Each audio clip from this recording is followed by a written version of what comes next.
Greetings, folks. This is Mason Weaver. Today is Sunday, June the 4th, 2017. Gee, what do you think? Another attack by Islam in Europe. Doesn't matter what city. This one happened to be London, but could have been any city. Personally, I'm getting tired of it. You getting tired of it? I mean, tired of letting these clowns into your country and then whining and crying when they kill you. Allowing folks into your country who believe they are sent by God to kill you. And I'm also tired of candlelight vigils. I'm tired of post-attack raids by the police on family members. I'm tired of hearing that they were on the watch list. I'm tired of piles of teddy bears for the victims. I'm tired of that. I want to know when are we going to just understand these people want to kill us. Now, I know liberals. Liberals are liberals. They're foolish. But this action is it's like allowing a known child molester to work at your daycare because he knows good bedtime stories. It's allowing a thieving, dope dealing psychopath into your home because he's your cousin. You wouldn't do that. So when Europe is inviting these people in who have a philosophy that they are supposed to kill you, they're supposed to cut your throat, they're supposed to folks, I no longer have sympathy. I don't even want to hear about the attacks in Europe anymore. I turn the TV off. I mean, gee, you're imported in by the millions. And they have done nothing for anybody in the world. Can someone tell me the positive aspect the last 100 years of Islam? Don't tell me they invented the bridle for the horse. I don't care about that. I don't care what happened 1,000 years ago. These people have done nothing for society, nothing for civilization, nothing to create peace and harmony, nothing to achieve any comfort. They're a death cult. They believe in death. They believe they're required to kill you. So if you clowns want to invite them in your country, if you put a dope dealer in charge of pharmaceuticals, you're going to be selling dope. If you elect a Muslim sympathizing president, you're going to have more Muslims activity around the world.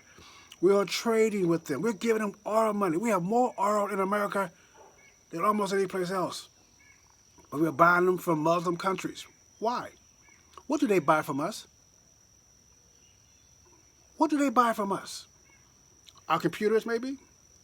Our cars occasionally? Our weapons, surely. We buy their oil and make them rich. If we stop buying their oil, they'd be living on a sand dune somewhere, swatting flies. But why are we trying to make them into some kind of human existence that we can negotiate with? Do you believe that one day they're going to wake up and say, oh, I was wrong. They're nice to us?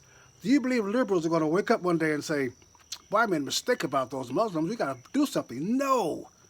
They will never do that. They are just as bad as the Muslims are, and we have better recognize Islam is coming to get you. Now, unless you want them to get you, you better fight back. Islam is a belief system that will bring in the Antichrist. The army of Antichrist is Islamic. They're going against Jerusalem. They've been predetermined by Satan to come out against God's people.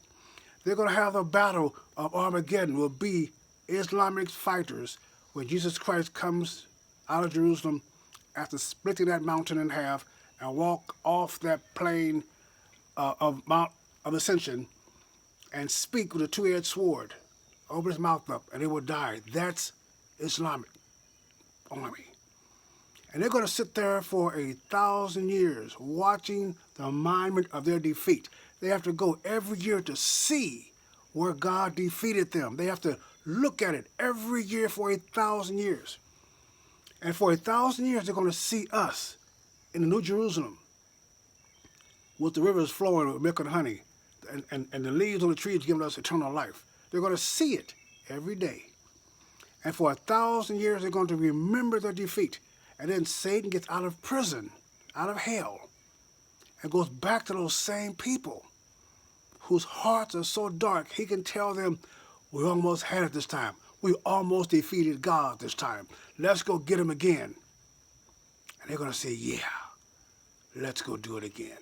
Folks, if the second appearance of Jesus Christ did not convince them or convert them, if the second appearance of Jesus Christ and witnessing the total destruction of their army in front of their God, if the appearance of Jesus Christ on the Mount of the Ascension, splitting the Muslim mosque that sits there right now, doesn't convince them their God is not real, that their cause is not just, and their attempts will not be successful, if that doesn't convince them, what are you going to do? How are you going to convince them? How is compromising a dialogue going to convince them? We're told to come out from among them, and we're eagerly going into them, trying to convince them that we're right.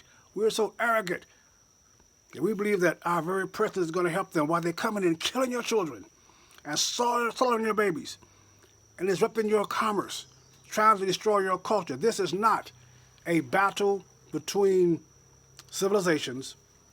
This is a battle for civilization. You stay right or be left. We're going to go to freedom. God bless you.